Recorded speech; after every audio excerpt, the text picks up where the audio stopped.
Olá, olá, muito boa noite, sejam todas e todos bem-vindos ao Outubro. Sou Fernanda Forgerini, editora de Opera Mundi, está no ar mais uma edição do nosso programa diário aqui em Opera Mundi. E já debatemos diversos pontos de como o Rio Grande do Sul chegou a essa tragédia climática e suas consequências, assim como será a reconstrução do Estado. Por conta desse episódio das enchentes, também faz pensar em relação à legislação ambiental brasileira. Considerada uma das mais avançadas do mundo, o que ela precisa de reparos? Ou não? A necessidade é respeitá-la e colocá-la em prática? Para responder a essas perguntas e outras, hoje no outubro dessa sexta-feira, temos Joana Salem, historiadora formada pela USP, mestre em desenvolvimento econômico pela Unicamp e doutora em história econômica pela USP. Ela é professora visitante da Universidade Federal do ABC. Júlia Almeida, doutoranda em Direito pela USP, mestre em Direito pela UFRJ, Federal do Rio de Janeiro, professora de Direito na Universidade Ambi Morumbi e integrante do Grupo de Pesquisa Direitos Humanos, Centralidade de Trabalho e Marxismo da USP e do Núcleo de Estudo da Violência da USP, além de autora do livro A Militarização da Política no Brasil Contemporâneo. Para fechar o trio da sexta-feira, Leonardo Sacramento, pedagogo com mestrado e doutorado na Federal de São Carlos, atualmente é professor de Educação Básica de Ribeirão Preto e pedagogo do Instituto Federal de Educação, Ciência e Tecnologia de São Paulo. E é autor também dos livros O Nascimento da Nação, Como o Liberalismo Produziu o Protofascismo Brasileiro e Discursos sobre o Branco, Notas sobre o Racismo e Apocalipse do Liberalismo. Muito boa noite a vocês três, sempre um prazer estar aqui, uma honra, obrigado pela presença. E já começo perguntando a vocês a reversão da desregulamentação ambiental promovida pelos governos de direita no Rio Grande do Sul e em Porto Alegre não seria um bom começo para o início de um avanço na legislação, além de ajudar a destacar a responsabilidade desses setores no desastre que nós assistimos nesses últimos tempos. Para começar esse debate, eu chamo você, Joana. Boa noite, Fê, boa noite, Júlia, boa noite, Leonardo, boa noite a todos. Estou de volta aí depois de umas semaninhas de ausência, com outras questões acontecendo na vida na sexta-feira. Bom, esse tema está sendo exaustivamente debatido aqui no Opera Mundi, em toda a imprensa, né? E de partida eu quero dizer que eu acho que o tema da legislação ambiental brasileira é super complexo e tem pessoas que são mestres, doutores e pós-doutores nesse assunto, e não é o meu caso, né? Então, eu tenho opiniões que não são de uma especialista estudiosa de fôlego desse assunto, mas de uma analista da conjuntura, digamos assim, né? Então, esse é um bom ponto de partida para eu começar. Eu tenho a impressão que o Eduardo Leite representou de maneira subreptícia a passagem da boiada mais violenta possível no Rio Grande do Sul, né? Tem ainda quem diga que o Eduardo Leite seria moderado em algum sentido, mas quando a gente observa o que ocorreu em 2019 com esse Código Ambiental do Rio Grande do Sul, a gente percebe que isso não é nada moderado, que é o puro suco do Ricardo Salles, né? A denúncia feita pela AGAPAN, que é a Associação Gaúcha de Proteção ao Ambiente Natural, disse que essas destruições do Código Ambiental do Rio Grande do Sul, de 2019, sobretudo, mas também desse ano, representavam um retrocesso de 40 anos da legislação ambiental do Estado. O Código Ambiental do Rio Grande do Sul foi criado no ano 2000 e a primeira versão desse código teve como consultor um ecologista famoso chamado José Lutzenberger, que foi fundador dessa instituição AGAPAN, que foi técnico agrônomo da BASF, que conhece muito bem os efeitos do agrotóxico e se arrependeu nos anos 70 e virou um ecologista, né? Então, muito brevemente, quais são as denúncias feitas pela AGAPAN do que está sendo destruído, do que foi destruído na legislação ambiental do Rio Grande do Sul? Primeiro, desmonta o Código Florestal, revoga artigos que protegem as florestas e espécies da flora gaúcha, elimina o artigo 1º desse código, que reconhece as florestas nativas e demais formas de vegetação como bens de interesse comum.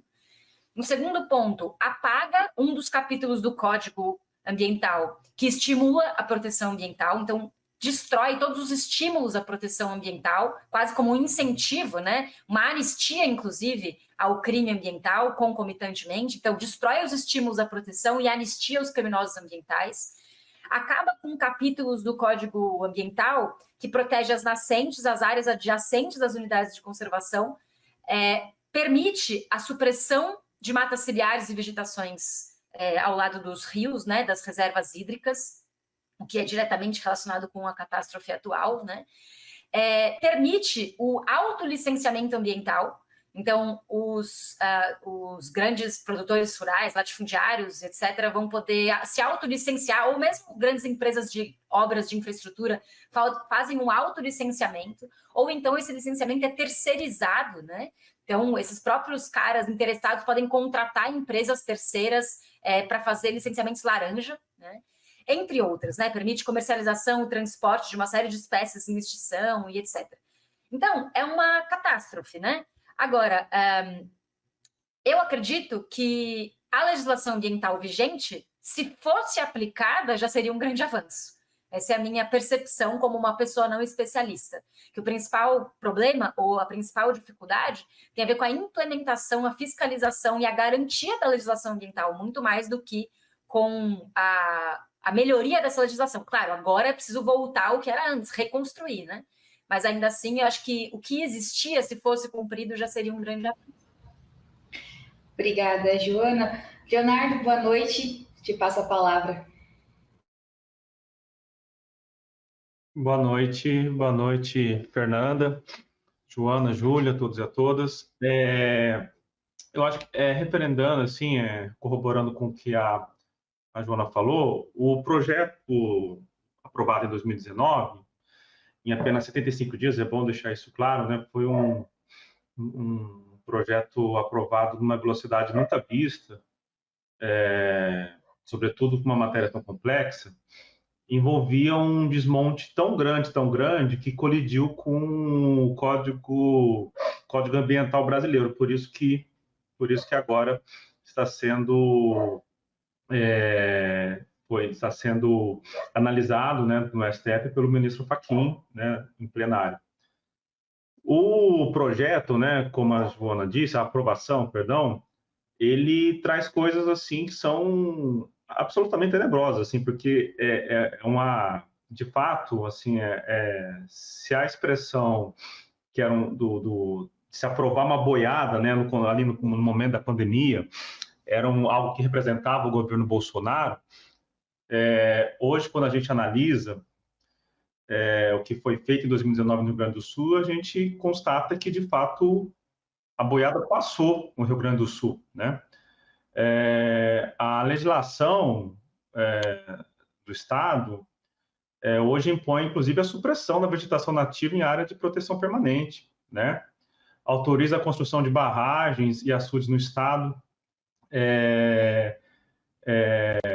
permite, né, intervenções em área de preservação permanente, ela institui a irrigação, né, no rol de atividade de interesse público, né, e passou a considerar essas áreas de interesse social a partir de premissas estabelecidas ali pelo que na legislação se chama de atividades econômicas também, né. A liberação de pulverização em áreas de proteção ambiental, a flexibilização dos modos de tratamento de resíduos industriais, como a Joana disse, né, o autolicenciamento, a permissão de terceirização do licenciamento ambiental, dispensando, obviamente, as análises do poder público estadual e municipais, né?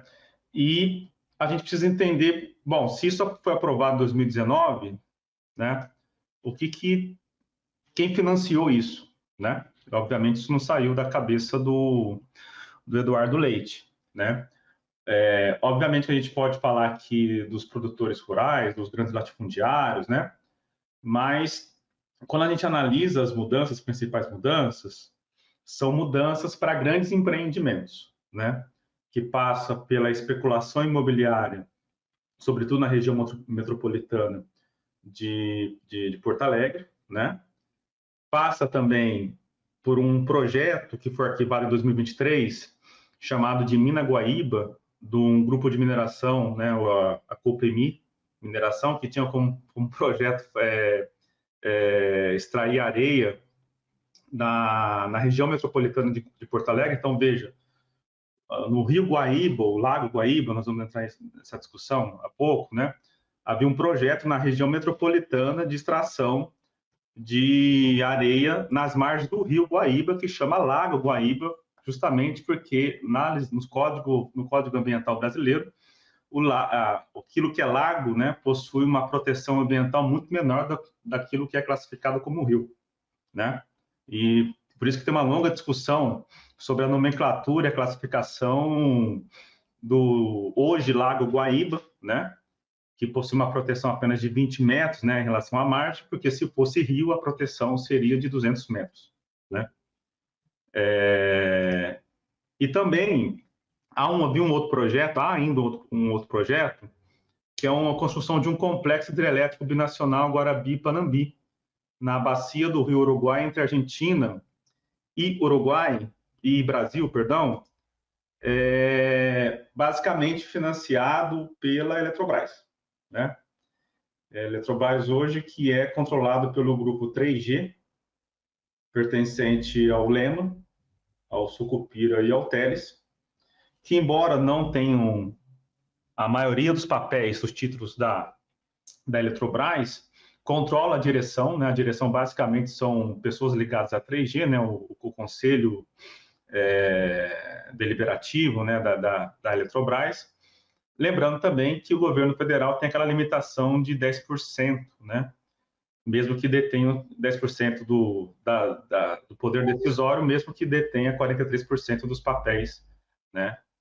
Dos títulos de propriedade da Eletrobras.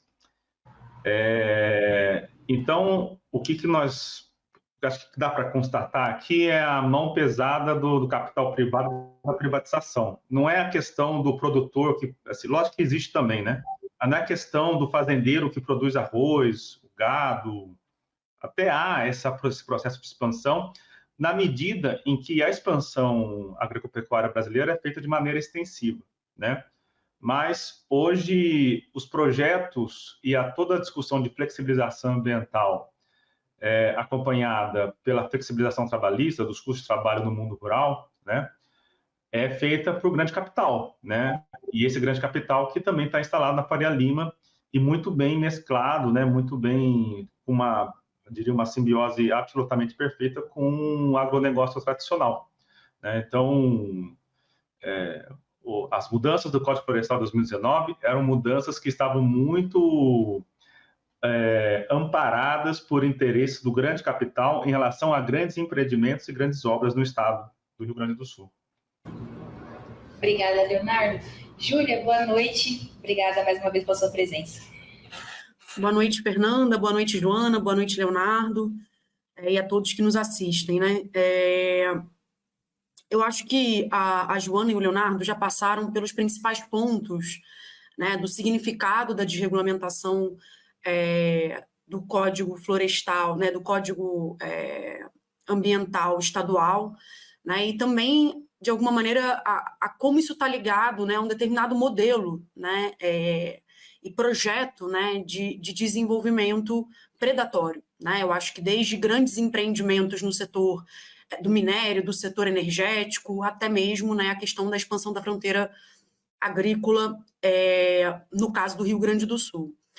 Me parece que a gente está numa semana em que a violência, né, da tragédia do Rio Grande do Sul, ela volta a se agudizar com a questão, né, de Porto Alegre, aí, que teve no meio dessa semana, onde, mais uma vez, né, você tem uma enchente, o ressurgimento, né, de uma enchente que não tinha baixado completamente, e que a gente vê que as questões relacionadas à defesa civil, né, e ao preparo e à organização efetiva do sistema, né, de prevenção de enchentes foi bastante afetado, né? Então, eu acho que a desregulamentação ambiental ela é um fator decisivo, né? Como também já foi falado aqui, a desregulamentação estadual ela entrava em confronto em vários elementos da legislação ambiental, tanto de licenciamento ambiental quanto com o Código Florestal, né? Então, tiveram flexibilizações que, na minha opinião, pelo menos, seriam flagrantemente inconstitucionais. e que, de fato, a legislação brasileira ela é uma das legislações mais avançadas, aí, né, considerada uma das legislações ambientais mais avançadas. Então, me parece que o tema da fiscalização, né, e o tema da implementação de medidas que levem em consideração efetivamente as mudanças climáticas é o centro do problema político que a gente está vivendo no Rio Grande do Sul. As denúncias relacionadas à questão da falta de manutenção das comportas, né, a falta de manutenção dos equipamentos que viabilizaram, né, que viabilizariam que a enchente não fosse tão danosa.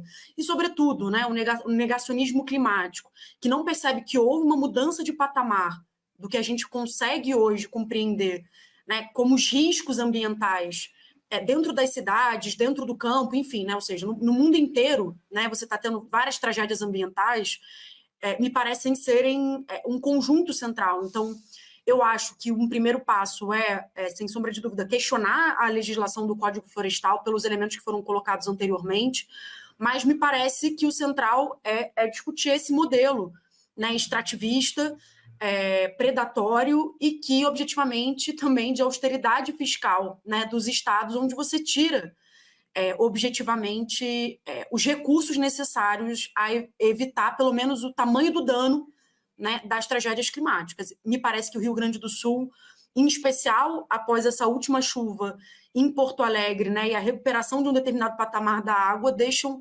evidente, né, o quanto esse projeto de Estado mínimo, né, e tanto na desregulamentação quanto na implementação dos recursos é o que precisa ser aí transformado. Obrigada, Júlia. Nessa primeira rodada, vocês até deram já alguns pitacos em relação a isso, mas eu queria perguntar também nessa linha, o que, na opinião de vocês, a avaliação, o que precisa avançar na legislação ambiental no Brasil para evitar ou tentar evitar tragédias como essa no Rio Grande do Sul? E aqui eu volto com você, Leonardo. Bom, essa é uma pergunta, assim, que ela é muito fácil de responder, né? Porque, assim, obviamente, ouvindo cientistas e movimentos sociais, como, por exemplo, movimentos atingidos pelas barragens, né? Construir um código florestal, um código ambiental, né? Que leve em consideração todas as necessidades de manutenção, de preservação do meio ambiente, como também da produção, né? Agora, qual que é a questão? A questão é a produção. Então, a pergunta não é exatamente o que, mas é como, né? Porque a produção brasileira é baseada no latifúndio, na produção extensiva, o que significa que é uma produção que exige o desmatamento como um dispositivo fundamental para a acumulação de capitais, né? Não é uma produção predominantemente intensiva, quando é agricultura familiar, mas isso é completamente negligenciado nas políticas de formulação dos governos estaduais e do governo federal, né? Então, a grande questão aqui é o como, né? Como que a gente pode criar uma legislação ambiental que leve em consideração todas as necessidades diante das mudanças climáticas, todas as necessidades da população brasileira, né? Daqueles que são atingidos, né? Pelos desastres ambientais provocados pelo grande capital, com esse grande capital, né? E acho que esse é o grande ponto, né? Porque aqui a gente discutiu qual que seria o Código Florestal ideal, é algo muito simples. Bom, eu particularmente penso que do ponto de vista da institucionalidade é algo muito difícil, tá? Porque, como nós vimos, no meio das pessoas morrendo, né, literalmente, ficando desabrigadas, né, desalojadas, o Congresso Nacional aprovou 2 leis, né, e grande impacto ambiental, como a liberação de agrotóxicos, né. O grande capital controla hoje a parte da Anvisa que libera agrotóxicos, né, então ela nem precisa muito se expor do ponto de vista do debate legislativo. E acho que as limitações de qualquer construção de uma legislação que esteja coerente com os interesses da classe trabalhadora esbarra sempre no modelo de acumulação extrativista e extensiva do capital no campo, que é algo oitocentista, né? Algo que vem do século XVIII e do século XIX, a partir da lei de terras. Então é algo muito estruturado, né? São as mesmas famílias do século XIX, do século XX. Inclusive tem uma frase do atual ministro da Agricultura, do Fávero, né? Que ele, quando ele foi defender o marco temporal para o Pacheco, junto com a Sônia Guajajara, a Sônia Guajajara foi atendida antes, depois ele foi atendido. Em entrevista, ele cometeu um deslize extremamente honesto, né? Ele disse que o marco temporal era importante porque isso daria segurança aos produtores que possuem título de propriedade há centenas de anos, né? Ele usou no plural ainda, né? Então, centenas são 200 anos, no mínimo, né? Então, é um modelo produtivo que, inclusive, tem uma transmissão de herança, né? Hereditária, entre gerações, com uma política muito institucionalizada, que eu vejo algo hoje com muita dificuldade de implantar e mesmo de construir hoje, né, um código que atenda aos interesses da classe trabalhadora, sobretudo aquelas parcelas que são plenamente atingidas por esses desastres ambientais provocados pelo grande capital. Perfeito, obrigada, Leonardo. Júlia? Bom, gente, eu vou começar, né, pelo óbvio um pouco, mas que eu acho que é importante da gente frisar, né?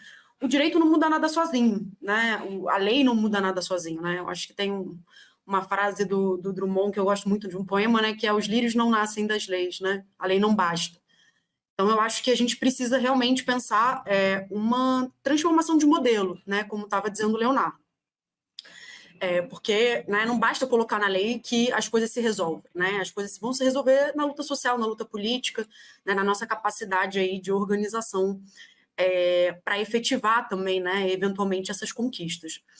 Mas pensando, né, dentro do que a gente tem de legislação ambiental e pensando, sobretudo, o que me parece que foi determinante nessa batalha nos últimos anos, eu acho que a gente precisava ter um cuidado com algumas legislações, né? A primeira delas, e que me parece a mais importante, assim, né, é uma condição sine qua non, é a questão do marco temporal. Né? A gente acha que o marco temporal é um problema dos indígenas, né? Não é. O marco temporal é um problema crucial, né, da preservação efetiva de áreas florestais. Né? Assim, os principais agentes de preservação ambiental no Brasil são as populações indígenas. Né? E a gente teve uma derrota recentemente na legislação em relação à determinação do marco temporal, né? Que, para quem não sabe, é exatamente aquela mudança, né, que foi uma batalha importante da luta indígena no país nos últimos anos, que chegou a ter uma decisão vitoriosa no Supremo Tribunal Federal e que esse Congresso ultraconservador alterou, né, a legislação e não teve o veto total do Lula e também derrubada de veto do que teve, né, quase. Então, assim, a gente tem uma mudança que só as áreas, né, ocupadas em 88 por indígenas se mantêm sobre a demarcação das áreas indígenas, né? E, obviamente, a gente teve durante a ditadura uma expulsão significativa, né, das populações indígenas das suas terras, né? Então, esse marco, ele dificulta muito, né, o processo de demarcação. Então, eu acho que esse é um elemento que precisava estar na pauta do conjunto, né, dos setores progressistas no país, porque é muito importante. Né? Efetivamente tratar com quem consegue lidar com a preservação ambiental. Né? Setores sociais e que estão mobilizados exatamente para essa agenda. A segunda questão, me parece, é a gente conseguir ter, né, um plano emergencial em relação ao que é o processo da crise climática. Né? Então, a gente ter aí uma mudança, né? Por exemplo, tem o PL da Erika Hilton sobre refugiados climáticos, enfim, a gente pensar medidas que vão passar também pela legislação para conseguir dar conta da tragédia que aconteceu e evitar, né, mitigar, pelo menos, que novas tragédias ocorram nesse sentido. né? A restrição de utilização de agrotóxicos, né, é muito importante, né? A preservação, né, e legislações que privilegiem, né, a agricultura familiar também me parece algo muito fundamental e, sobretudo, né, não vou aqui passar muito do tema para pensar todas as questões, mas me parece que fortalecer os órgãos fundamentais de fiscalização, né? O IBAMA, a FUNAI precisam ter um fortalecimento institucional, precisam conseguir, né, atuar em outro patamar. Então, eu acho que a gente tem aí, né, algumas necessidades de colocar barreiras a mais de retrocessos, como o que a gente viu na legislação ambiental do Rio Grande do Sul, e a possibilidade de, nesse momento, com esse fato político, tentar avançar em algumas agendas que debatam a questão ambiental no país. Obrigada, Júlia. Professora Joana, fecha essa rodada com você. São muitas... eu tenho muito acordo com o que foi mencionado antes. Eu queria listar o que eu acho que seria mais importante, né? Infelizmente, como esse governo é um governo que constrói o básico, muitas vezes, né? Existe um documento muito importante que foi feito pela Fundação Lauro Campos Marielle Franco, que é a fundação ligada ao PSOL, chamado Revogaço, né? E esse documento, inclusive, foi fruto de alguns debates do governo de transição, né? Participou, ofereceu subsídios, né?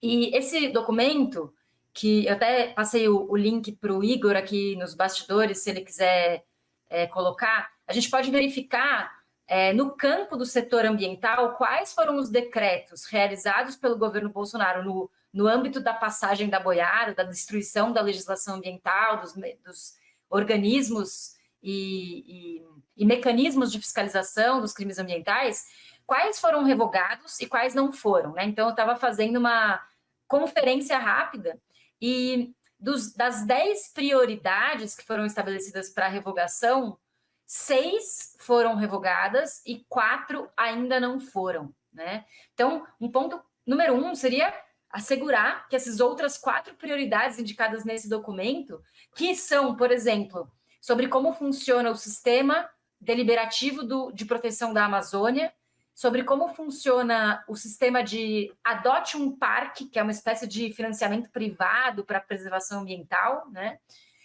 E também sobre a autorização do emprego das Forças Armadas em GLOs nas terras indígenas, né? Então, alguns pontos sensíveis que ainda não foram revogados precisariam ser revogados, garantir que esse documento fosse assegurado. Inclusive, eu recomendo que vocês encontrem esse documento e deem uma olhada nas áreas de interesse de vocês e vão digitando assim, joga no buscador de internet de vocês o número dos decretos para ver na área de interesse de vocês o que foi revogado e o que não foi, né? Porque tem muita coisa que está sobrando como resíduo do autoritarismo, do entulho autoritário, da destruição bolsonarista que ainda precisa ser desfeito, né?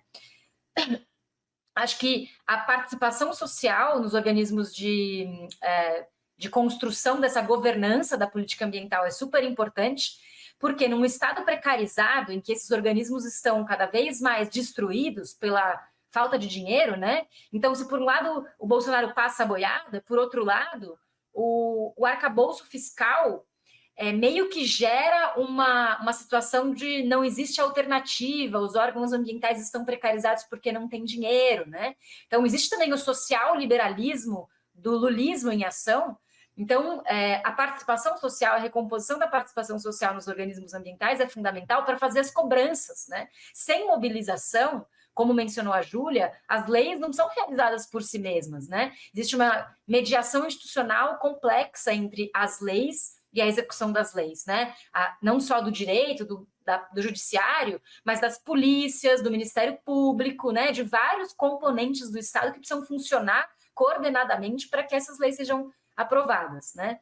Por último, eu queria lembrar vocês que quando a aliança da Frente Ampla Lulista conquistou o apoio da Marina, uma das propostas da Marina que teria sido supostamente aceita era a criação de uma autoridade climática, que seria uma autoridade, um órgão novo no governo, que seria transversal, que passaria pelo Ministério do Meio Ambiente, mas adotaria e coordenaria as políticas ambientais de todas as áreas da sociedade brasileira, né?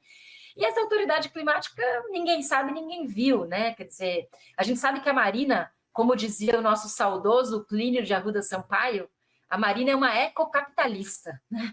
A gente sabe disso, mas veja, o capitalismo brasileiro é tão destruidor que até o ecocapitalismo está sendo melhor do que o que a gente tem. Quer dizer, falta uma coordenação e uma inovação institucional e também um financiamento dessa vigilância institucional para dar conta da legislação. Eu tenho a impressão que o buraco brasileiro está menos na legislação ambiental, que foi esburacada pelo Bolsonaro e precisa ser revogada as coisas que foram feitas, mas também, principalmente, está nesse problema da correlação de forças das mediações institucionais para se chegar na fiscalização. Isso é um problema grave, porque no Brasil quem manda desde sempre, né, desde a colônia, é o poder privado dos proprietários. E isso é o que está em jogo nesse momento, em relação à questão ambiental.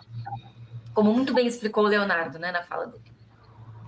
Sim, obrigada, Joana.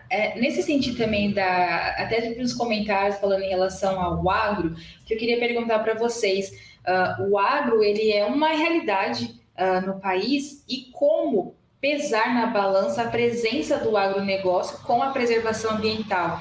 É a hora de elaborar junto ao agro um desenvolvimento sustentável para o país? Seria possível isso? E aqui eu volto com você, Júlia.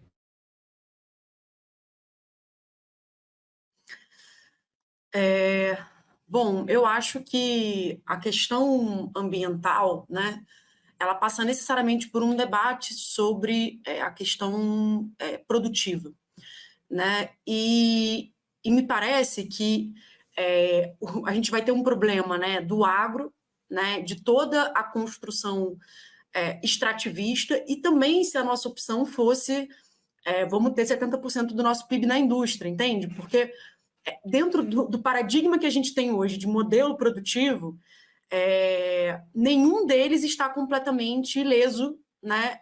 Pelo contrário, né? São grandes formas de impacto ambiental diferenciados, né?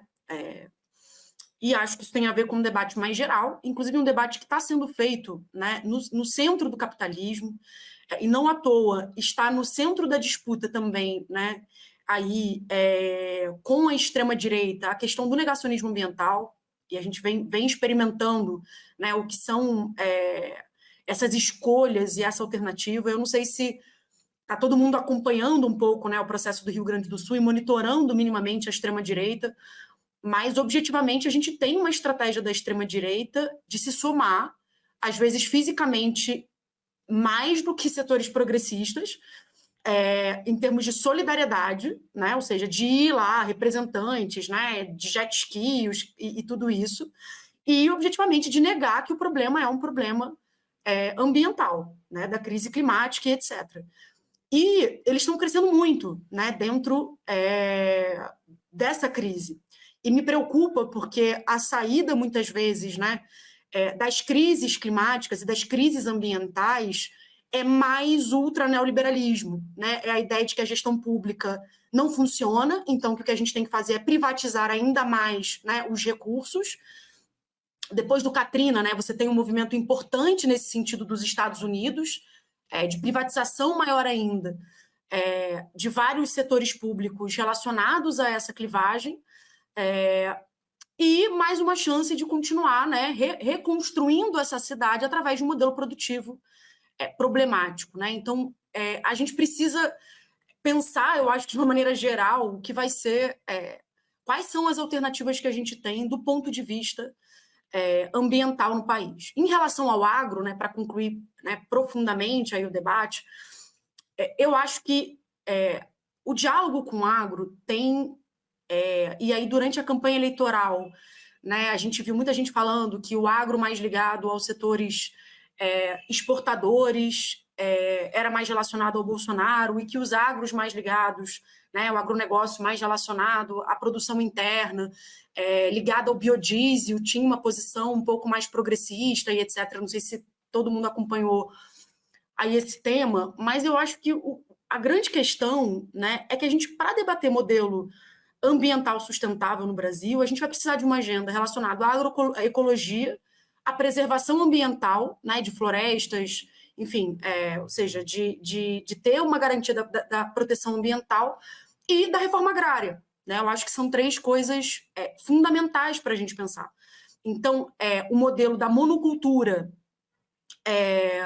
com grandes propriedades de terra, ele é hoje, né, e com uso intensivo de agrotóxicos, né, ele é hoje incompatível com uma possibilidade de pensar a questão ambiental no país. Então, eu acho que o diálogo, né, com esse setor vai ser na medida em que haja uma transformação da forma, né, como esse setor produz, né, mas que envolve, inclusive, a questão da terra, né, ou seja, a distribuição da terra. Então, é uma agenda difícil de você pensar nesse sentido a compatibilidade, porque me parece que essas três questões são centrais para esse impacto ambiental: a reforma agrária, a questão agrícola, né, ou seja, uma produção agrícola prioritariamente, e o não uso, né, intensivo de agrotóxicos. Perfeito, Júlia. Joana? Tenho muito acordo com o que falou a Júlia e queria complementar o seguinte, que nesse tema do agronegócio a gente costuma enfatizar muito o avanço da destruição ambiental e também do modelo agro como um modelo nocivo em termos políticos, ambientais e sociais, né? Porque o agronegócio também é um dos núcleos duros do autoritarismo, da truculência, da violência no Brasil, né?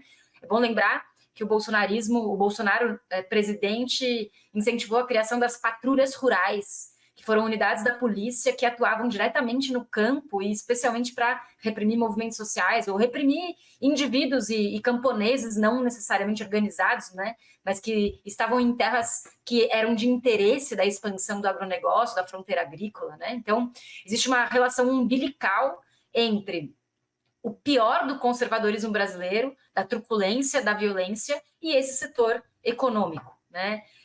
A questão é possível imaginar um agronegócio com o qual se possa fazer alguma aliança? Na minha perspectiva, isso é impossível, né? E essa é uma perspectiva diferente daquela que predomina no governo atualmente, que é um governo de frente ampla, que fez o maior plano safra em relação ao governo Bolsonaro, né? Quer dizer, ofereceu mais créditos, mais recursos para o agronegócio do que o próprio governo Bolsonaro, na intenção justamente de cooptar politicamente alguns desses setores do agronegócio para uma ala mais moderada, digamos, né, da política. Eu acho que um exemplo interessante para a gente pensar sobre esse tema tem a ver com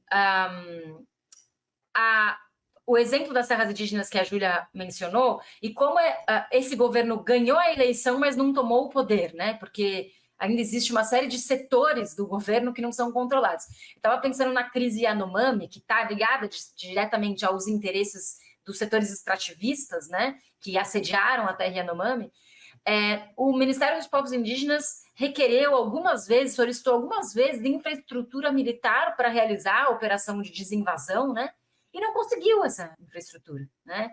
Quer dizer, existe também uma correlação de forças dentro do governo que mesmo os setores que poderiam ter um poder formal para realizar algumas agendas, que tem a ver com a redução do poder de setores do bolsonarismo econômico, digamos assim, não conseguem obter um poder concreto e real, né? Mas mesmo assim, eu acho que, como a Júlia falava, o tema da reforma agrária é um tema muito atropelado pela hegemonia do agronegócio, né? O que se chama hoje de reforma agrária não tem nada a ver com o que era a reforma agrária dos anos 60, proposta, por exemplo, até pelo Jango, que não era nenhuma revolução, né?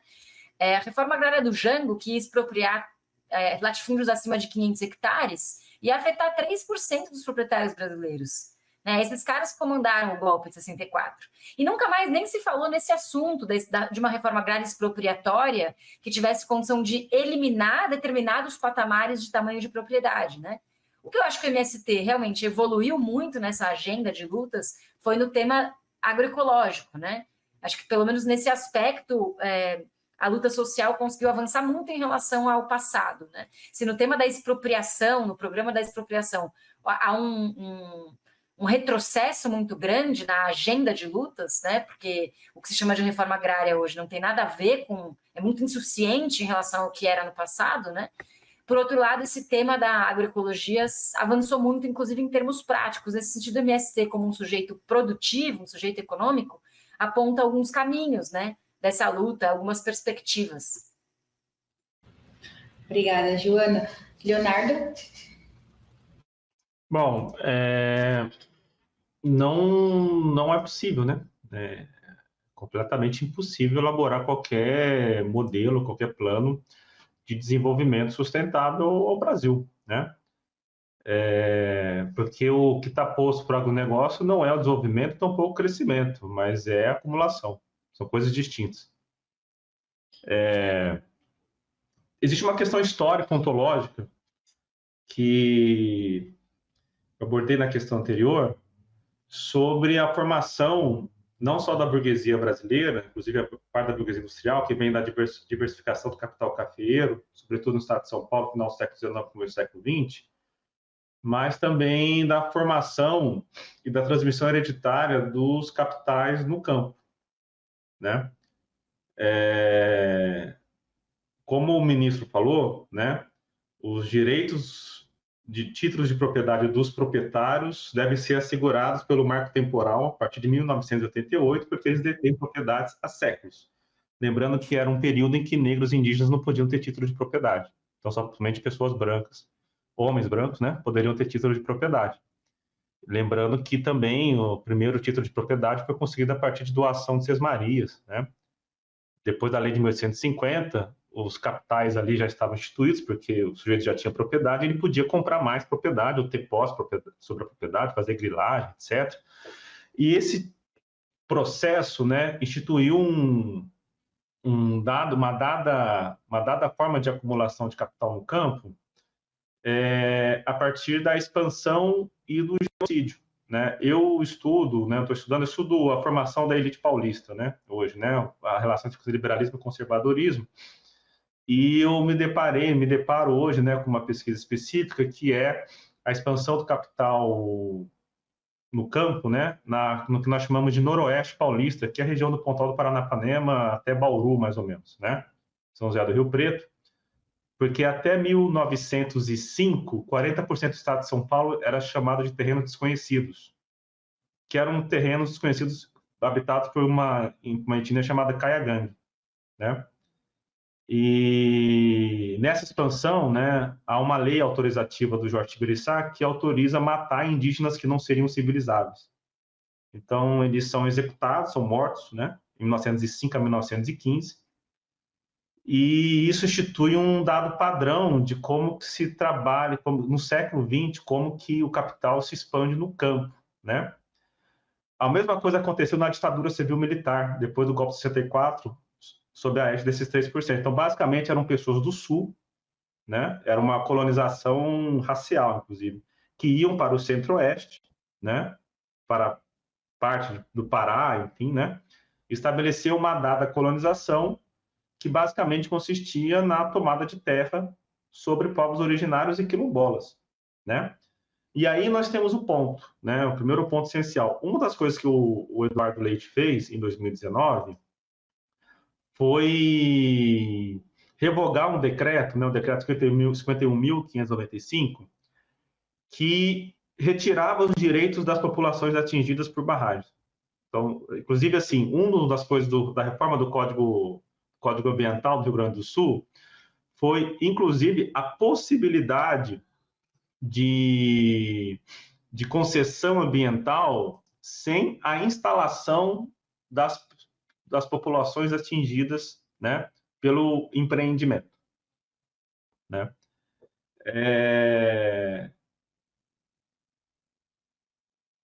Sim, a família Ted veio um pouco depois, tá?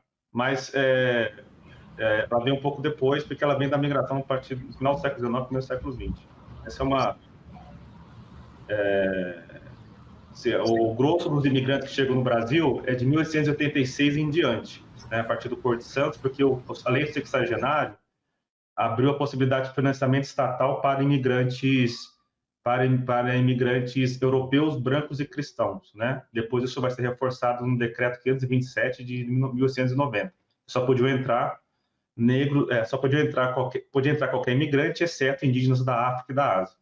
Essa lei perdurou até 1996. Mas o fato, assim, é que, só para terminar, né, só para finalizar, existe uma dinâmica de capital familiar no campo, absolutamente incrustada no Estado, que depende inexoravelmente de uma produção com baixíssima tecnologia, ou seja, uma produção extensiva, rumo ao norte, né? E que por isso, exatamente por isso, hoje os dois grupos, os dois movimentos mais refratários ou considerados mais perigosos para esse campo político são justamente o movimento indígena e o movimento negro quilombolas. Por quê? Porque, diferente do MST, que precisa ter o processo de ocupação, então é uma outra legislação, você tem que reclamar pela função social da terra, esses povos, explicitamente na Constituição, possuem direitos sobre a terra. Tá? Então, toda a questão do marco temporal, o assassinato da mãe Bernadette, da nega Pataxó na Bahia, por que hoje se mata a questão dos Yanomamis, por que hoje a quantidade de quilombolas indígenas mortos é extremamente significante, sobretudo por milícias de policiais, né, que hoje prestam serviços aos grandes fazendeiros, né? Tudo isso, tá, faz parte de uma perspectiva política que não dá qualquer possibilidade de discussão sobre uma outra forma de exploração do campo. Então, não há qualquer possibilidade disso acontecer sem um outro modelo revolucionário, né? Fora de um modelo revolucionário. Nesses moldes, com essa correlação política, é impossível. Tá? Desculpa por ter passado, eu acabei me perdendo aqui na pergunta, vou tentar responder. E também não respondi direito. Falar do tema de pesquisa, né? Aí embalou. Não tem problema, é um sextou, não tem problema nenhum, Leonardo. Antes da gente continuar o outubro, eu só queria fazer nosso breve comercial financeiro de forma bem rápida. Vocês sabem que são 6 formas distintas de estar colaborando com o Opera Mundi. A primeira é a assinatura solidária em nosso site, operamundi.com.br/apoio. A segunda é se tornando membro pagante do nosso canal aqui no YouTube. A terceira e a quarta é contribuindo agora mesmo com o Superchat ou o Super Sticker. A quinta é através da ferramenta Valeu Demais, quando assistir aos nossos programas gravados. E a sexta é através do Pix. A nossa chave é apoia@operamundi.com.br. Nossa razão social é Última Instância Editorial Limitada. Muito obrigada pela sua contribuição a todos. E ainda quem não é apoiador de Opera Mundi, faça e aproveite aí os brindes, aproveite o Café com História, que também é um programa pensado para os nossos assinantes. E eu continuo aqui no outubro, converso hoje com Joana Salem, Júlia Almeida e Leonardo Sacramento. Pessoal, vou fazer um remeleixo aqui, por conta do nosso tempo, eu vou juntar 2 perguntas em uma só, para dar continuidade aqui no nosso programa. Eu queria perguntar, primeiro, em relação a essa questão da legislação ambiental, se, na visão de vocês, pode incorporar conceitos mais amplos de bem-estar e adequação às mudanças de paradigmas, como o bem viver e o decrescimento, ou isso ainda pode soar meio utópico nos dias de hoje, mesmo que alguns setores apontem a necessidade de seguir por esse caminho. E eu queria juntar que o ministro Edson Fachin, do STF, ele deu 10 dias para que o governo do Rio Grande do Sul esclareça essas mudanças que foram realizadas no Código Estadual do Meio Ambiente e que foram flexibilizadas as regras ambientais. E que medida isso é positivo também, de acordo com o que está acontecendo no Rio Grande do Sul, e até olhando para possíveis outros exemplos, e também nessa possível mudança aí da legislação, necessário atualizar ou até criar novas medidas contra o descaso das autoridades? E nessa daqui eu volto com você, Joana. Obrigada, Fê. Bom, vou primeiro dialogar com a sua primeira questão sobre esses temas, né, do pensamento ecológico, da ecologia política, né, Será que a agenda da esquerda tem que ser disputar a sociedade para colocar os temas ecológicos e o decrescimento, o combate ao extrativismo, os direitos da natureza na legislação? Acho que a gente tem perto de nós exemplos muito contundentes sobre, por um lado, a importância desses conceitos, como o que a Maristela Svampa chama de conceitos horizonte, né? Ou seja, conceitos que movem uma estratégia de transformação, que não é mais a mesma estratégia da esquerda tipicamente industrialista do século XX, que não se preocupava com essa questão ambiental e que tinha uma agenda tecnológica de desenvolvimento muito parecida com a do capitalismo, né? Então, a agenda de transformação ecológica é o grande diferencial da esquerda do século XXI e é fundamental, absolutamente estratégico. Mas se você colocar a direitos da natureza, automaticamente. Então, tanto o Equador como a Bolívia... Ai, acho que piscou aqui, vou continuar falando. Isso. Joana, a primeira fala sua, ela cortou, ficou, tipo, picado. Eu acho que a sua internet deve estar com alguma instabilidade. Não sei se a Joana está... colocar nas suas constituições... Está um pouco travado, né? Joana, você ouve a gente?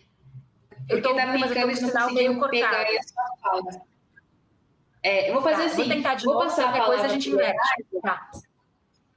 E aí, acho que você tenta reiniciar e volta com a gente, pode ser? E aí a gente pega o seu tempo de novo, porque cortou muito. Leonardo, eu te passo a palavra enquanto a Joana tenta acertar a internet dela. Ok. Bom, eu acho que assim, eu acho que é preciso ter utopia, tá? Eu acho que o problema da esquerda, inclusive, é a ausência completa de utopia e uma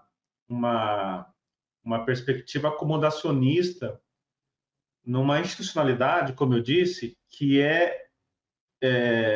para a burguesia, né, sobretudo, uma construção histórica muito bem feita, muito bem consolidada, né? Eu não estou querendo dizer que é preciso negar totalmente a institucionalidade, mas é preciso entender como um meio, né? Não como algo estratégico e finalístico em que nós vamos resolver todos os problemas a partir a partir de uma disputa institucional justa, né? Com paridade de armas, porque não há paridade de armas. Assim, a questão é que é preciso colocar a questão das demandas da classe trabalhadora sobre qualquer tipo de projeto, né, sobre um projeto, sobre uma legislação ambiental. É preciso colocar os elementos que vão, já que nós vivemos hoje já num contexto bastante diverso, os elementos que podem impedir ou pelo menos diminuir o impacto de tudo que foi feito até agora, né, em relação ao avanço do capital sobre o campo e as cidades, né, já que as cidades também estão submetidas à questão do solo, à precificação do solo, né, segundo a Lei de Terra de 1950. Entretanto, a gente não pode ter a utopia, aí uma utopia negativa, né? Porque, na verdade, é uma utopia baseada num falseamento, de que a legislação ambiental por si vai resolver, né? Isso não acontece, tá? A legislação numa sociedade burguesa, ela não é só feita e desfeita, mas ela é interpretada, reinterpretada, aplicada, desaplicada, né? A todo momento.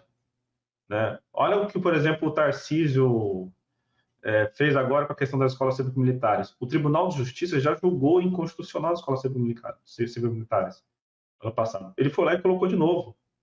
Né? Não interessa. Né? A questão da legislação em si é uma questão que ela deve ser vista como um instrumento importante. Mas não é um instrumento fundamental porque ela não faz política por si. Né? Ela não faz política.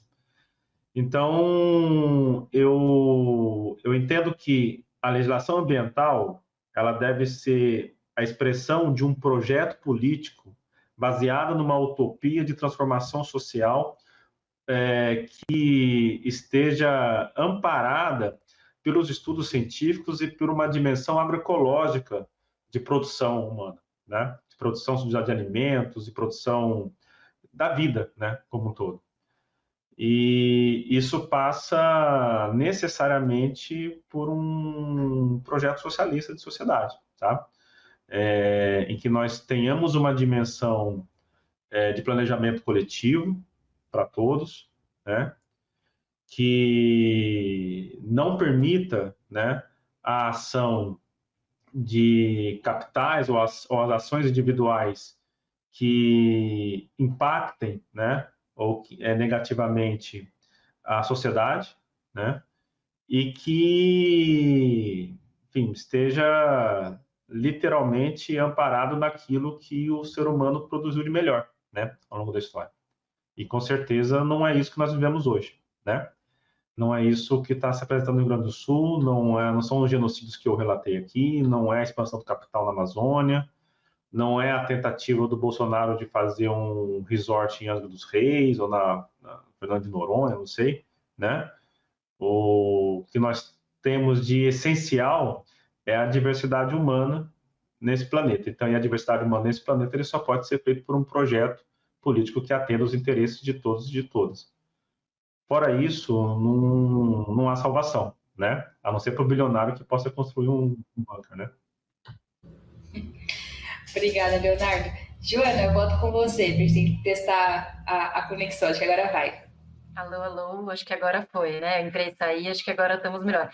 Eu estava mencionando, primeiramente, sobre o quanto é importante a gente ter esses conceitos do bem viver e a perspectiva estratégica de uma mudança ecológica, de paradigma produtivo, ao contrário da repetição dos erros nesse sentido da esquerda do século XX, né, ou das insuficiências, dos limites da esquerda no século XX, pensando que, né, no século XX o paradigma tecnológico e técnico da esquerda era quase igual ao da direita, ou do capitalismo, né? E a gente aprendeu na virada do século, por diversos problemas, né, que isso não é possível, que a construção de um mundo novo precisa partir de uma matriz tecnológica diferente daquela que o capitalismo desenvolve, né? Isso não significa jogar tudo fora, mas significa se apropriar de parte e criar tecnologia social, né? Enfim, e outros caminhos. No entanto, exemplos como o do Equador e da Bolívia mostram que colocar bem viver, direitos da natureza, e Sumac Calçai e os grandes conceitos horizonte dessa perspectiva ecológica na Constituição não é suficiente, né? Porque tanto o Equador como Bolívia fizeram processos constituintes muito importantes nesse sentido, com uma grande participação das comunidades indígenas, né? Protagonismo dos indígenas, que incluíram a questão do bem viver nas suas constituições, o direito da natureza, mas o neoliberalismo é avassalador. Né? E tanto o Evo Morales como o Rafael Correia, às suas maneiras, capitularam a destruição ambiental. Né? O Evo Morales, com uma rodovia que cortava o Tipinis, o Parque Nacional Indígena, que inclusive foi financiada essa rodovia pelo BNDES, na expansão lulista, né? E o Rafael Correia fazendo extração de petróleo num parque que também era de preservação, uma área de preservação, e atropelando a consulta popular e o movimento social e as Unidos, né? Então, tanto um quanto o outro foram processos que houve uma consolidação constitucional de uma perspectiva ecológica que não teve correlação de força suficiente para ser assegurada na prática, né? Acho que eles chegaram mais além, eles são exemplos até certo ponto, mas a gente não pode ser ingênuo de que mobilizar esses conceitos é suficiente, né? E aí, para a gente pensar como estamos, né, como a gente está atrás nesse sentido, né, atualmente o Lula vetou parte do pacote do veneno, que é aquela lei 14.785, né?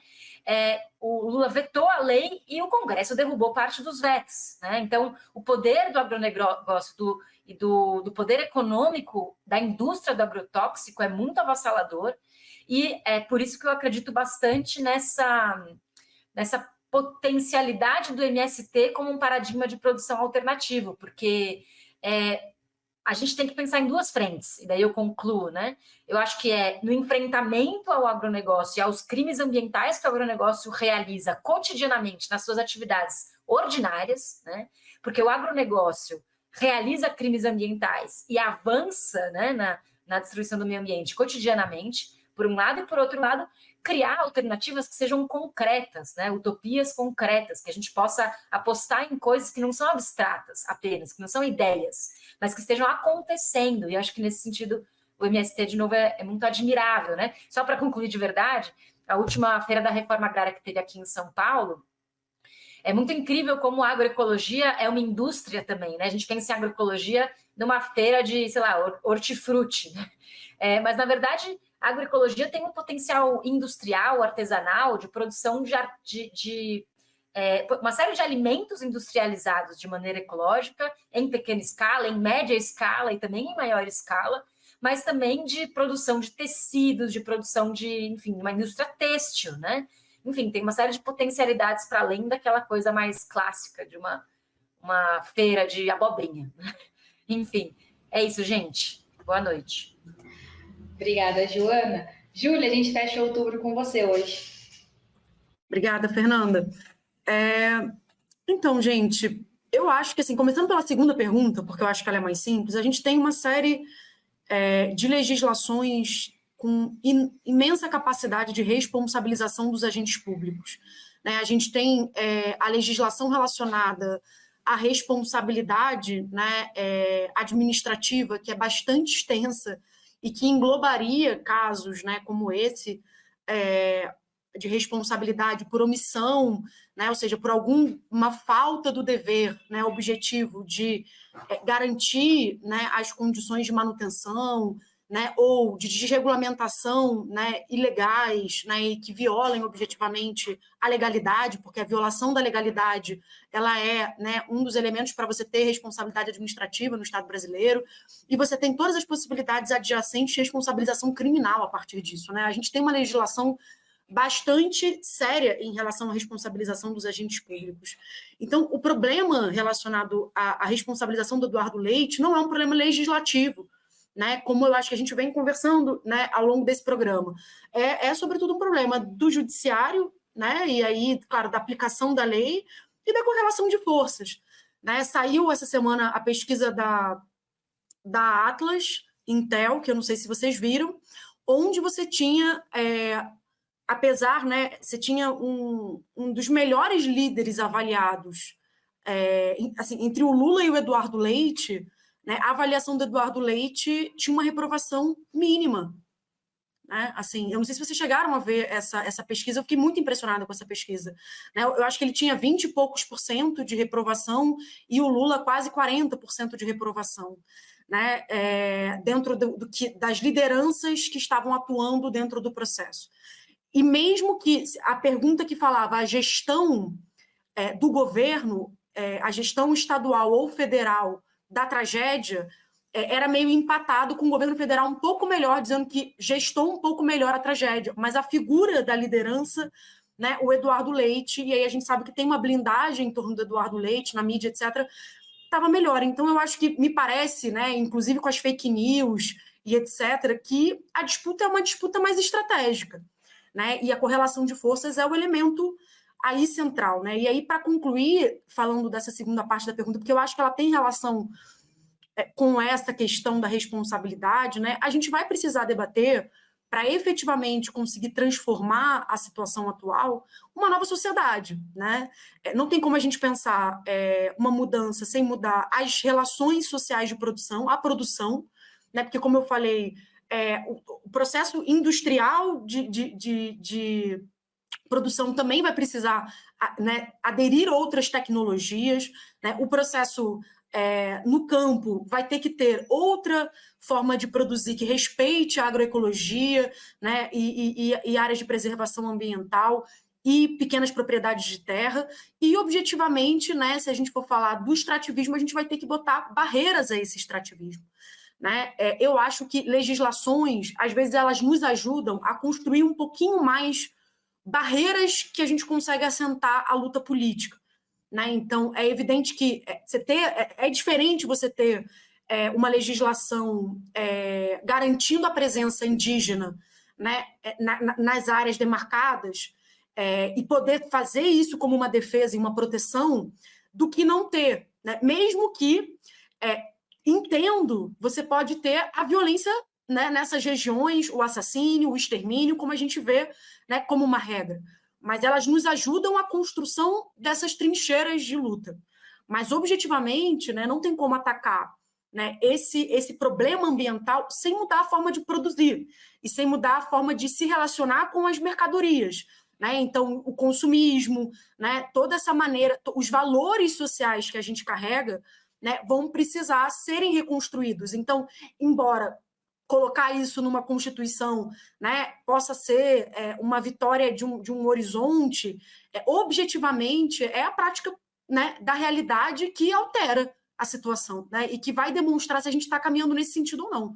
Então, me parece que o foco tem que ser na nossa capacidade de transformar essas relações que hoje, se a gente não transformar, não tem futuro para o planeta. Né? E essa noção e dimensão da necessidade da gente repensar as relações humanas, eu acho que é o central, efetivamente, para essa nova etapa, né? É aí que a gente precisa começar a construir para ter um novo mundo, né? Uhum. Perfeito, Júlia. De fato, infelizmente não temos tempo mais nada para neste outubro. Queria agradecer hoje a presença do Leonardo Sacramento, da Júlia Almeida, da Joana Salem, que teve que sair aqui um pouco antes de encerrar a live. Um bom final de semana a todos. Muito obrigada, Júlia, Leonardo. Bom descanso. Até a próxima, gente. Tchau, tchau.